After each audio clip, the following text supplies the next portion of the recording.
Welcome to Eye on the Illini. This is Mike Cagley here with Kedric Prince. We are talking a little bit of Illini basketball.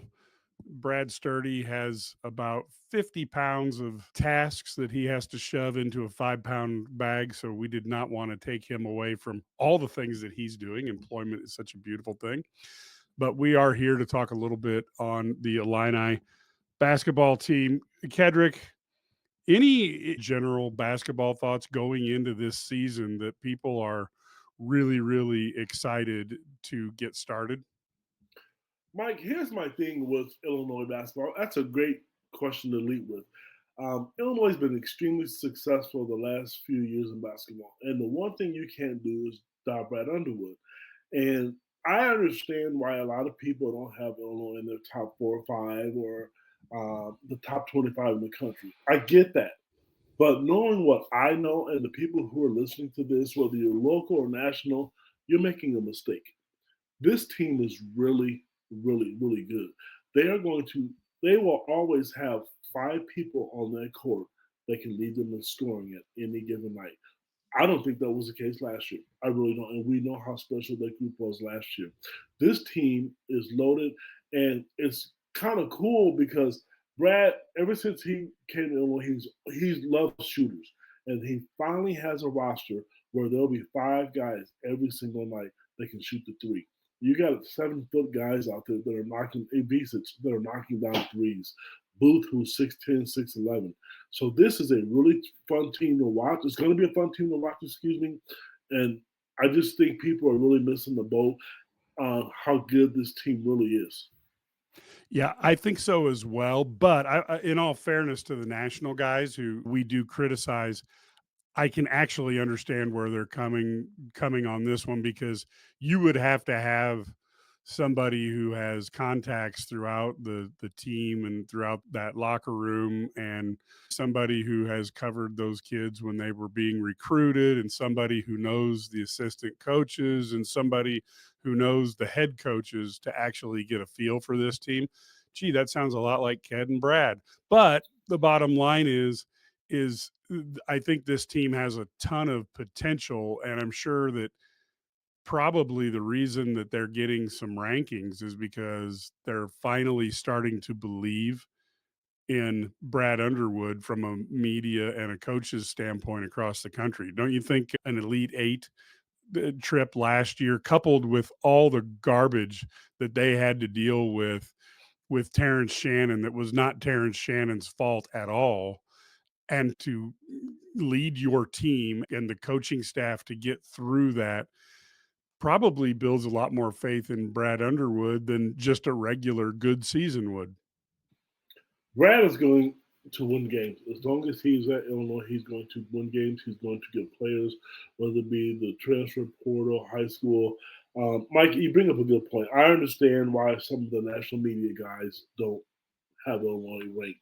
But the guys who know and follow the recruiting, like you just mentioned, and know the ins and outs and see things and hear things, they know. I know Coach Underwood did a podcast, I believe, with John Rothstein, a national guy. I guarantee it, his perception of Illinois basketball probably changed this week. There'll be a media day, and Coach Underwood will talk about his team, and you can get a sense of how excited he'll be when you watch the videos of this team.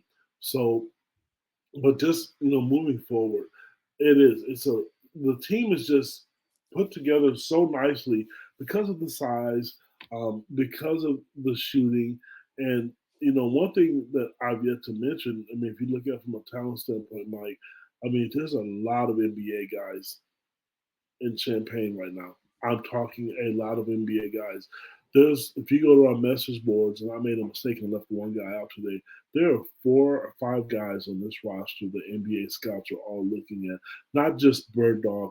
If you know anything about recruiting, there's guys that are called bird dogs. I mean, these are legitimate scouts that are interested in kids in Illinois. And this is just off of a team that lost, 86% of their scoring last year.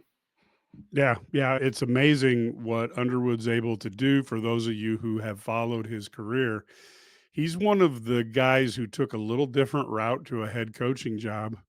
he was in junior college and he was in small places like Western Illinois and had to travel the highways and byways and put together rosters where you might only have a player or two or none on your roster from year to year. And this is what he's used to, as opposed to the other coaches who are probably have their heads spinning if they spent their career either moving up the head coaching ladder or sitting on the bench as an assistant coach at a big school for the last 15 years. The change is much bigger for those guys, don't you think? Oh, without a doubt, and it's kind of funny because Brad Underwood mentioned that same comment that you made, Mike. He'll adjust. They asked him on the Big Ten Network, with his roster changing, he's like, "Hey, I was in junior college, and this is nothing new to me." And what I think is, you look at all these other coaches, and they all have their own recipes and how they like doing things. But I think Brad is kind of unique and different in his own way. He'll get old one year, he'll get young one year, he'll get tall. He will adapt, and that's the one thing I really like about him. I've not seen a coach, I don't care whether it's in Illinois or any school, that is willing to make an adjustment like that. I mean, you lose 80% of your scoring off of a final eight team, and your team the very next year could be better, if all the pieces fall into place. So I do like the fact that he'll make adjustments. Some coaches are, Tom Izzo is a guy I really like and I respect. I like watching his teams play. He doesn't like to do that, and that's okay. And some people say, well, it's not good that Illinois does that. At the end of the day, you got to win games, and you have to put the right guys in the place. Put the guys in position to win games, and they're going to be competitive. They will always put a competitive product on the court. Totally agree. Now, let me throw in one thing here about the upcoming 100th anniversary of the dedication of Memorial Stadium. There are a whole slew of events that are coming up. You can find those on IlliniGuys.com. But I thought one that was really interesting is Ghost Stories at Memorial Stadium, Red Grange, and the Game of the Century. And that will be Chris Willis of NFL Films, who I had on IO and the Illini. He's a historian and archivist for NFL Films, and he actually wrote a book on Red Grange, the biography on him, and that will be on October 17th. I believe that's a Thursday at 6:30 in the 77 Club right there at Memorial Stadium. You can enter via gate 16 and it is free of charge. It will also be live streamed at, and this is what you'll need to type in, but illinimedia.com/Grange. This is something that would be a lot of fun. Chris has done biographies on a ton of older players from the past, and he also is a walking encyclopedia of NFL knowledge. Just a total cool experience. And if you're in Champaign, feel free to go. If you're not in Champaign, then all you have to do is go to illinimedia.com/Grange and you are right there. Watch it from your very home. So I wanted to put that out there for Illini fans. It is Eye on the Illini, and we want to make sure you have that opportunity to do that. Now, going back to basketball, Ked, I think there's so many new players. We don't really want to go through and make this a super long podcast, which I have a tendency to do. So let's talk a little bit, maybe position by position.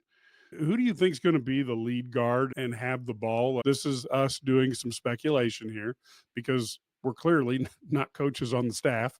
How do you see it from what you're hearing and from what you've seen? Because you covered all these guys when we were recruiting them and you followed them, whether they were at Illinois or even at other colleges if they transferred in.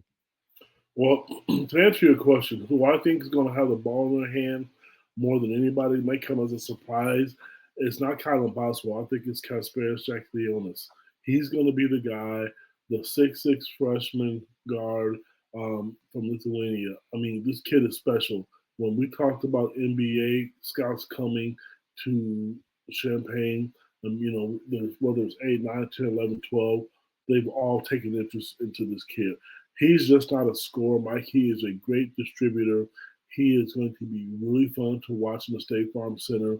He's going to cause a lot of problems for opposing teams. He is a better shooter and a more explosive Marcus Domask, if you will, because they're both about 6'6", 6'7". Now, that's not a knock on Kylan Boswell, because Kylan Boswell will handle the ball some, but at the same time, you're going to have Kylan play some two off the ball because he's a great shooter, from my understanding, the way they play on the court together, they know each other's tendencies. They're starting to figure that stuff out, which is why you practice. And another guy that a lot of people forget about, and I don't want to forget about this kid, is Dre Gibbs Longhorn. This is one of two kids other than Ty Rogers who stayed on the roster. This kid has been extremely explosive. If you obviously, if you listen to this podcast, you have access to internet. You watch the videos that the Illinois media outlets send out, and you're going to see a lot of good feedback from Draymond. The kid's shooting the ball better. He's extremely athletic. He can finish at the rim. So that backcourt's going to be excited. Now, one guy that I didn't think would be, handling the ball is Trey White. I think he may be a backup point guard, Mike. I know they like him at that position. I thought he'd be a true wing, but there's another guy that could play in the backcourt. So there are four guys that I just mentioned right now, and I didn't mention Ty Rogers, who played point last year. So there are four guys that could potentially handle the basketball for Illinois this year in the backcourt and do a great job doing it. So, Ted, you've coached basketball for years. What flexibility or what kind of advantages do you get when you are able to basically play three or four different guys can bring the ball up? What does that offer you as a basketball coach? You know what, man? Great questions tonight. Here's what I like. When I have a roster, the way Illinois has this roster put together, there's not a team in the country. I think Michigan's going to be big. I know they're going to be big, but there's not a team in the country that Illinois or even Wisconsin, because both of those teams have 2 7-footers that you can put on the court. Illinois can go big, they can go small, they can do a lot of different things. So as a coach, you are going to have the luxury of doing a lot of things with this roster, because if teams want to press you, you can make those teams pay for pressing you. If you want to if a team like typically Iowa, who plays a lot of zone, you're going to make them pay because you have a roster full of shooters. So when you can do all these things with this kind of roster, when you can guys that can press, which I think they're going to do some of that as well, guys, you can put a roster out there where your smallest player is 6'6", honestly, and that's your point guard, and that's KJ. Because everybody else that you could put out there could be Ty Rogers, it could be Booth, it could be Will Riley. I mean, you up your next at whom I've been. So the next guys after that are 6'8", 6'9", 6'10". So it gives you a lot of flexibility. So when teams try to punish Illinois or try to, pick a mismatch, you're going to have a hard time doing that because they can be really, really flexible. And as a coach, that's awesome because you got options and they have tons of them. This is the run my own business dream. This is the colleges paid for dream. This is the retire early dream.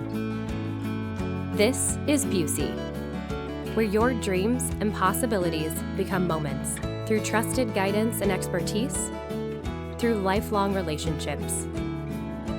Because we're here to help you achieve the life you've always envisioned. Obviously, there's going to be some overlap here. How do you see the wing position for Illinois? Ben Humrichhausen. Remember that name? I'm going to say it again, Ben Humrichhausen. That kid, I remember when they recruited that kid. I remember a lot of NBA talk because he is 6'9". I put it on our message boards to get people a tease. Personally, I think he may lead the team in scoring. That kid is that good. He can shoot the lights out. He has shot the lights out all summer. He shot the lights out since they started practice. And he is going to be a tough matchup because he is 6'9", And not only can he shoot it really, really well, but he is extremely dominant in the post. He's an 80% free throw shooter. How do you stop a guy like that? Because if Brad decides to do the booty ball, you get a guy in the post and he's going to score over the top of you. And if you double him, you're going to pay. Last year, Illinois had Terrence Shannon, who was a more than capable three-point shooter. Now you're going to have four other guys that can do it. So I like him at the wing. I really, really like Trey White at the wing, even though I mentioned he'll be playing some point guard spot. He is a really, really good shooter. And don't sleep on Will Riley and Booth, because those guys are really, really, they came in with the ability to shoot the basketball. So again, and think about what I just said. Those guys, there's 6'8", 6'9" guys that are shooting threes like guards. So they're going to have options at the wing, Mike, to not just, I don't want to keep talking about shooting, but they're going to be able to rebound well because they're long. They'll give them second chance points. One of the things I think that makes coaches successful or teams successful is how well you rebound, because it gives you another opportunity to score and less opportunity for the opponent. So the wings, I think, are there. And I don't want to leave out Ty Rodgers, because I think Ty's going to probably start. I don't know that. I know Coach Underwood likes him. And I know a lot of people weren't a fan of DeMonte Williams when he was at Illinois. He didn't play. Ty does things that Brad likes. So I've seen him work on his three-point shooting. I don't know if we're going to see that translate in the games, but that's another wing that they have that they can put out there. And he's also one of Illinois' best defenders. I think they've got a lot of options there that really makes them tough to defend. Is when you go inside, you got obviously the 4-man, you got the 5-man, but they've got a lot of pieces on the inside. Who do you think is going to be the four-man or 4 men that could be rotated around based on who's playing effectively, based on how they're being defended, and based on, let's face it, who's having a good night and who may not be? I think you're going to see Booth there. I think you'll see Will Riley there. I think you'll see Ben there. And if Brad decides to, take on, the Incredible Hulk and whoever else, Doomsday, you can go Morez Johnson and Ivisic. So you have options there. And most, meaning what I'm saying is, I think right now Ivisic is a much better shooter than Morez. So you could play him at the 4 and then Morez at the 5. So again, very, very nice options to have. Yeah, and I look at Morez, and I have to be honest, you're hearing a lot of positives about him coming from the sheer effort and intensity that he plays with in practice. And he was already, you and I talked about it, he had $1 million body when he was in high school. Now all of a sudden, he's even bigger, stronger, has less body fat. Not that that was ever an issue with Morez, but I'm hearing 250 pounds. I just have a hard time like thinking he's going to be a bigger handful than anybody thought he was. And he was well regarded by most people who follow basketball recruiting. Oh, without a doubt, Mike. I remember you and I saw him when he was a freshman, and I mentioned this on other podcasts. He was just bigger and better than everybody else. And since he's been at Illinois, he's learned, kudos to Orlando Antigua, who's really good at developing big men. If you look at Kofi, when Kofi got to Illinois, all he could do was just dunk over people. But then his next year, you start sitting and be able to go over both shoulders.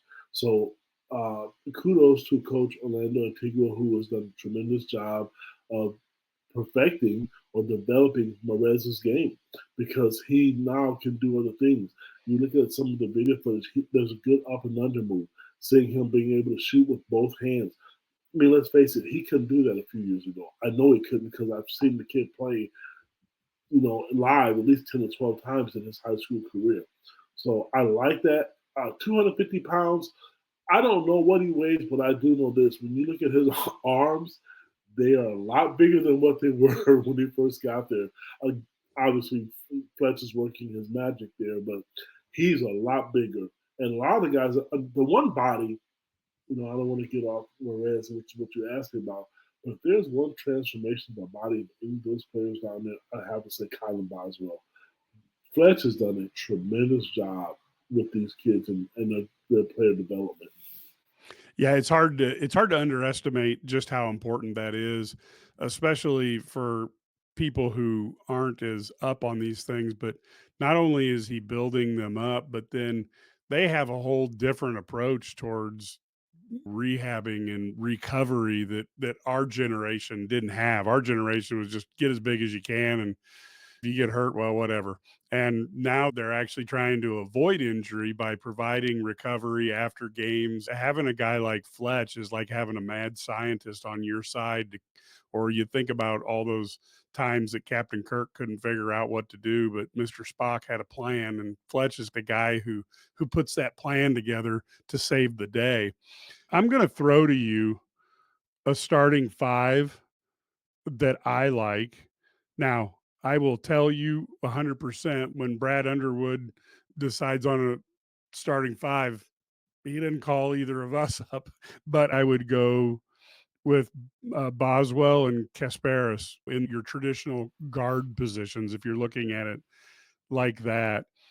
And then I have Ty Rogers because I just believe, based on the fact that DeMonte Williams, even when he wasn't playing great offensively, he brought it every night defensively, and he was the glue guy. I think Ty Rogers is a bigger, probably more talented version of that. And if his shot falls, then he's in a whole different category. But I think you have Ty Rogers and Ben Humrickhouse. And then because Ivisic, he's not fully eligible, I'm going to go with Morez. Now we'll see on what the timing is of the NCAA, which is typically crazy. They want to make sure he didn't make too much money to come over here and make money on NIL. There is no rhyme, no reason to the NCAA. It doesn't make any difference, but okay. So I'm going to start the season with Boswell, Kasparis, and then I go Ty Rogers, Humrickhouse, and Morez as my starting five. Now, Ked, you got the same team. You're playing against me. Who you starting? Okay, now you asked who I would start. Yes. I'm going to tell you who I would start, and it is not even close to what you have. Perfect. So, that's great. Here's my starting five. KJ, Trey White, Humrickhouse, Booth, and Ivisic. Wow. We haven't talked too much about Carrie Booth coming at 6'10". What makes you decide you want Carrie Booth in the starting lineup? He is, if Illinois fans like Coleman Hawkins and what he could do, and don't get mad, this is not a slam on Coleman Hawkins. Hawkins family, don't take it that way because you're my homies, we're friends for life. Booth is a more athletic Coleman Hawkins, and that's scary if you think about it. You think that kid is athletic and he can shoot it. He can put the ball on the floor. He's not as good as passer as Coleman, but I like he's 6'10". And I just mentioned, Coleman, his senior year, or his last year at Illinois, he really showed some of his athleticism. I think people are going to be surprised at the lob dunks and how quick Booth can get off the floor. I like this kid. He's not a great three-point shooter. I think he's become better, and he's going to get better with age because he's only going to be a sophomore. So he's a guy that I think could be a nightmare matchup because he can guard a guy that's 6'6" or 6'4" because he's athletically quick enough.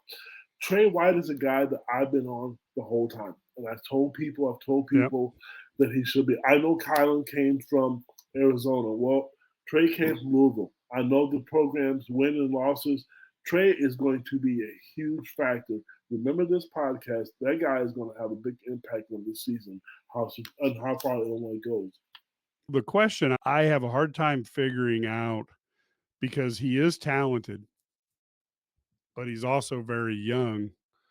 Where do we put our expectations for Will Riley? He's the highest ranked player that Illinois has recruited since D. Brown. He's one of those guys who, even when he reclassified, he didn't fall very far. Huge talent, potential wise. How do you set expectations for a player like that, kid? If it were me, I would give this kid at least 15 minutes a game, minimum. He would get 15 minutes.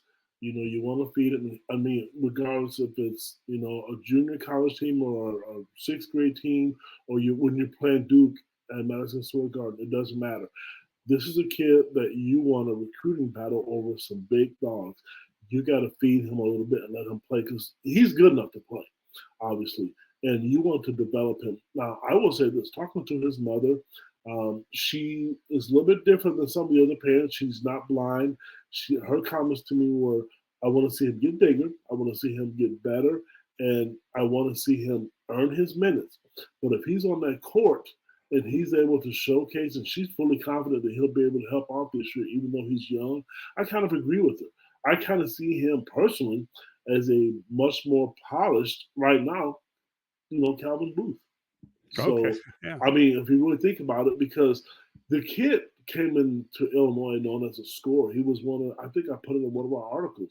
Illinois in the EYBL last year, they had two guys that were in the top five in scoring, and he's one of them. Yeah. So, having said that, you don't want to put a guy on the bench and then sit him because once you sit him on the bench and play like that, I personally think you lose those kids.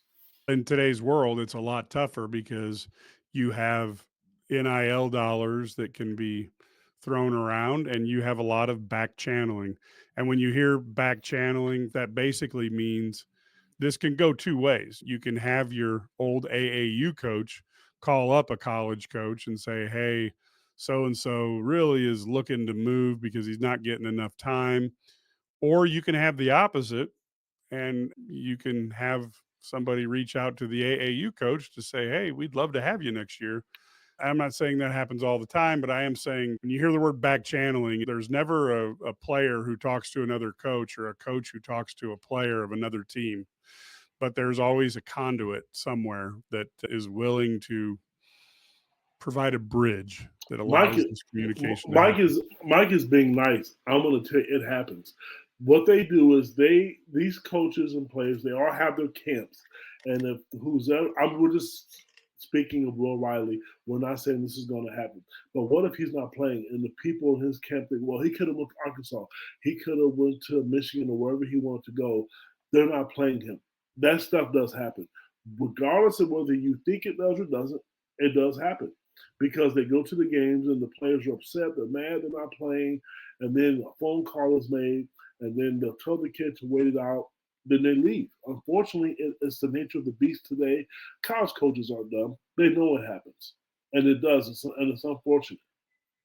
There are some players and their families who are looking at the total package and they may take less money if they get what they want in terms of, for example, Illinois has arguably the best strength and conditioning coach in the country. And if you are a parent and you're looking at, I want my son to have the best shot to play in the NBA, you look at who have they gotten in the draft, how are they doing in the NBA, but you also look at what other things they can do just besides development. And you see Fletch, and you take a look at the players who leave Illinois, and you take a look at what an NBA player looks like. Illinois players look like NBA players. Doesn't mean everybody's going to play in the NBA because that's the toughest league on the planet to get into. But you really look at that, and so some parents may say, if I get X amount of dollars from another school, doesn't matter, Arkansas, Kentucky, USC, doesn't matter what school, maybe less money is a better deal because you get additional things to help your son for the long run. And I think that's where Fletch comes in recruiting wise. Now, as we've talked about this, there's a couple players I think that we haven't really said a lot about. One is Jake Davis. Now, here's a guy who's 6'6, 210, has a pretty good shot. He may not play much this year. Is that the case? Is this team is so deep that he may just get a few spots here and there, and or am I evaluating him wrong? Mike, you're not, but let's be honest and realistic. They can't play 11 guys. I personally think we just went through a podcast that we didn't go through every single player, but we did about position. If there's one thing I want to see, I will challenge anybody. I don't know how Brad's going to do that because I just mentioned Will Riley. You should. I mean, I'm trying to get that kid's 15 minutes. I'm trying to get Booth 15 minutes. This guy came in and there are NBA scouts drooling over him. You can't play them because at the end of the day, they all want to be on the court. When we interview these players, they're going to give us the politically correct answer. We're happy, it's about the team. And I get that because a lot of the guys are bought in. And their body language tells you, sometimes the body language will tell you something totally different. This is probably unprofessional for me to say, but I'm going to use Jay Neps. I remember when he was upset, he wasn't playing. And I remember Northwestern game, his body language was horrible. But when you ask him about it, he gave you a different answer. So, yes, they want to be on the court. The time is earned. I just don't know how they're all going to be on the court. Jay came in. He was one of the first recruits, I believe, transfers. I know, and Coach Underwood identified him. So I know they like him. And I think it's a numbers game for him. And he's also young. So maybe there's a guy that they try to, sit and develop, because you may lose guys to the NBA draft, but playing him is going to be really, really tough, I think, early. Red Grange wasn't just a football player, he was a legend. Discover the untold story of Illini great Red Grange in a new novel by Doug Vilhard called The Golden Age of Red. This captivating book takes you back to the 1920s when a humble young Illinois player transformed into the galloping ghost and electrified the nation. Get your copy of The Golden Age of Red by Doug Vilhard today. Available on Amazon and wherever books are sold. A couple other guys. Jason Jaxis, is he a guy who is here to be developed where maybe a little bit like, I hate to use the word Purdue, but they sometimes will have a player who doesn't play much for a year and then all of a sudden, or 2 years, and then all of a sudden Wisconsin does it as well. And you're like, oh, where'd this guy come from? Is that Jason Jaxis' role for the team? Mike, he came in. I remember talking to him, interviewing him. He's planning to do that. He knows with what's on this roster, him getting a lot of playing time is probably not going to happen. He wants to get bigger. He wants to get better. I mean, I remember laughing because he said, "I get to go up against Morris Johnson every day," and they're in the same class. So this kid gets it. He is a program guy. The way I think Ty Rogers and Draymond Gibbs Longhorn are. They're program guys, and I just don't think he's going to pout. You won't see him upset. His family, the Illinois fans, so to be a part of this and to grow and get better, I don't think you're going to get any beef from that kid not playing. And I don't know if they're going to redshirt him. I couldn't tell you. But if they were, he wouldn't be surprised because he's mentioned that to me before. Yeah, and the last one we haven't talked about very much, you mentioned him at the start, is Dre Gibbs Lahorn. This guy is a supreme athlete. And so what do you see his role on this year's team? If there was any guy on the roster that I'm pulling for, is him because he could have left. He could have left. And when you talk about a program guy, I mean, I've talked to his dad this summer, quite a few times. I think he wants to graduate from the University of Illinois. I think they're going to have a hard time running him off. That kid loves the university. He likes the fans. He likes being down there. And he's good enough. Besides the fact of how much he, passionate he is about the school, Mike, this kid is a good athlete. He's shooting the ball better. I know at one point in time, they wanted him to handle the ball a little bit more. Then they put him on the wing. They just need to find his niche. But this kid is capable of playing and doing some good things. Now, if you look at the end of the season and the Big Ten tournament and the NCAA tournament, Brad Underwood went to him. So that should tell you something because I forget who they played in the first round game. It was Murray State or whoever it was. Brad put him in the game and he produced. So they're not giving up on this kid either. He can guard. And that's the one thing that Coach Underwood really likes. Yeah, he's always going to reward defense, and you've got to be able to stop somebody. And I know folks who don't really understand basketball, they go, oh, the NBA doesn't play any defense. Oh, they don't have to play defense. Well, bottom line is the higher levels you go, the better the offense is. And sometimes it's the fact that you were just able to stop them one more time than they stopped you. That's how you win games. And I know that's really hard for people to see, but the offensive talent of these teams and these players nowadays are just leaps and bounds ahead of even 10 or 15 years ago in terms of their ability to shoot, their ability to get baskets, etc. Now, finally, to wrap it up, Ked, this is the Illinois Men's Basketball Conference schedule. And as I look at this, I think it's going to be a very tough conference. I don't know that there's a super team that's going to just raise up the way we've seen with Purdue the last couple of years. But Kat, I think this Illinois team could go 15-5 in this. And the one thing I think is the X factor with Illinois, and I think there's several teams that will fall into this, is with the number of new players, Illinois may keep getting better later into the season because these guys will get more and more used to playing with one another and get that familiarity that even when you've been practicing, you just don't really build it 100% until you're in game situations against teams that are just as good as you. But I think this is an Illinois team that could go 15-5 with this schedule. Had you put any thought to what you think their win total will be this year in conference? Well, if you're driving and you're listening to this, don't drive off the road. I don't know why people are picking Purdue to win the Big Ten. I don't see it. I'm not going to lie about it. Zach Edey's not there, number one. I do see them winning 15 or 16 games. Here's why I say that. Illinois has not traditionally played well at Maryland. They don't go to Maryland this year. I think one of the better teams in the conference this year is going to be Ohio State. They don't go to Ohio State this year. So I look at home and home, who you don't play. I think a dangerous game, a trap game, not just for Illinois, is January 30th when they go to Nebraska. They are a better team. They've always played Illinois well, whether it's home and away. I think that's a tough game. Rutgers is not an easy place to play as well, but I do see 15, wins, and they do get Iowa at home, and I don't think Iowa's going to be much to worry about this year. But you don't have to go to Iowa City, which sometimes can be tough as well. So I like their schedule. I'm really glad that they play Michigan State twice, Wisconsin twice. I'm excited about that as well. But their schedule presents itself to me where they can at least win 15, 16 games. And you're going to see early. You'll be able to tell early in their non-conference games how good they're going to be. And one team you do not want to sleep on, remember this, if I told you anything today, remember, Michigan's going to be better. They're going to have 2 7-foot guys and some guards that can shoot it.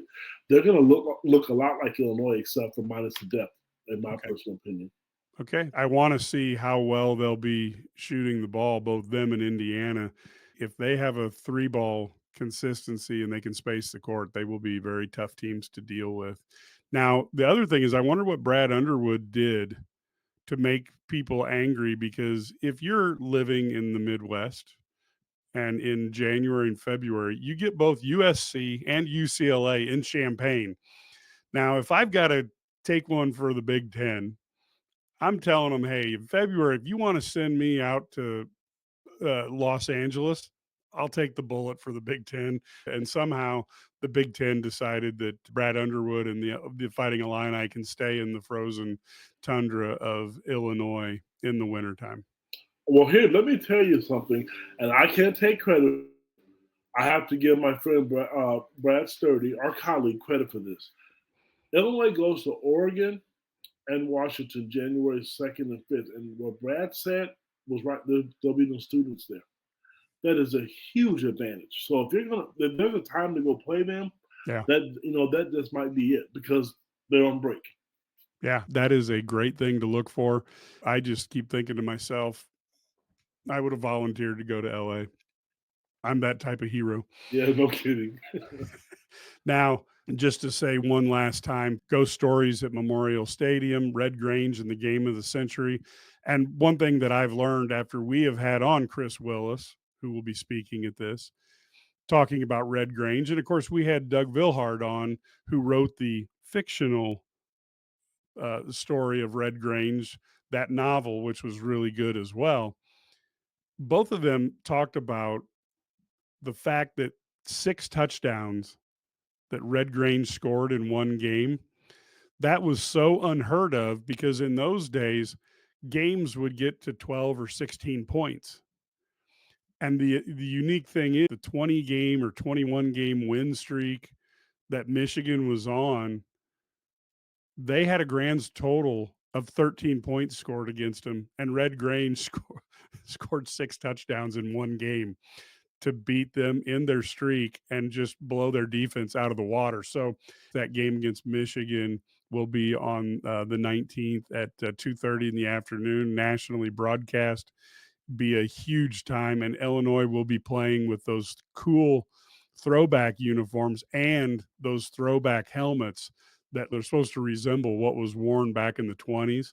So that whole weekend is going to be great. There's a whole variety of things to do, but this one will be online with IlliniMedia.com/Grange. So if you can't be there, just put this on your calendar, have it pop up to remind you, and you just click on it, and it'll be almost like being there.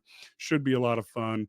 And of course, that's brought to you by the Department of Recreational Sport and Tourism there at Illinois. And we want to give them our support because I think this will be a lot of fun for folks, especially if you enjoy the history part of that.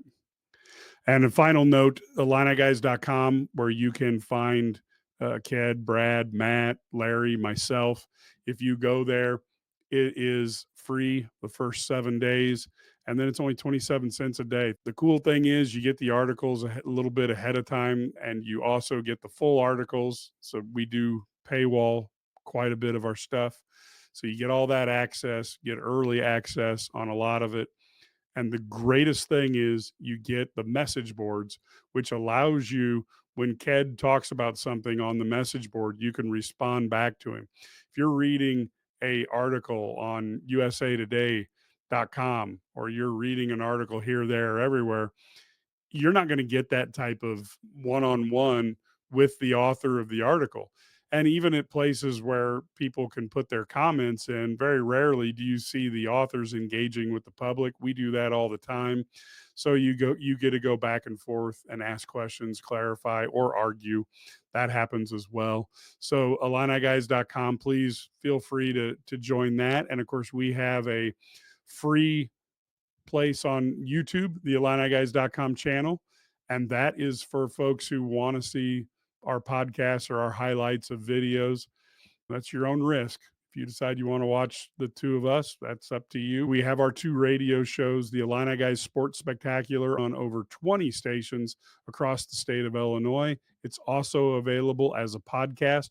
All you have to do is subscribe so you get it every week, or you just turn on your radio and you can hear us. And we have our Big Sports Radio, which is our Big Ten show, which goes across the Midwest. Again, you can subscribe at all your podcast distributors. Big Sports Radio, just subscribe. It'll be sent to you automatically. If you want to be ready for the weekend from a sporting standpoint, we're the place to be. And we do three things all the time. We either talk about Illinois or we talk about the Big Ten or both. We don't yell and scream at players. If you like Stephen A. Smith, don't listen to us. We assume that if a kid knew he was going to airball the shot, he wouldn't have shot it. If the coach knew that calling the timeout wouldn't have worked, he wouldn't have called it. That's just the way things go. These people are trying hard and they're not idiots. And we also don't take ourselves too seriously, and we never talk politics. So if you just want to talk sports and you want to listen, have a good time, turn on either of our shows. You will be very glad you did that. Until next time, go Illini.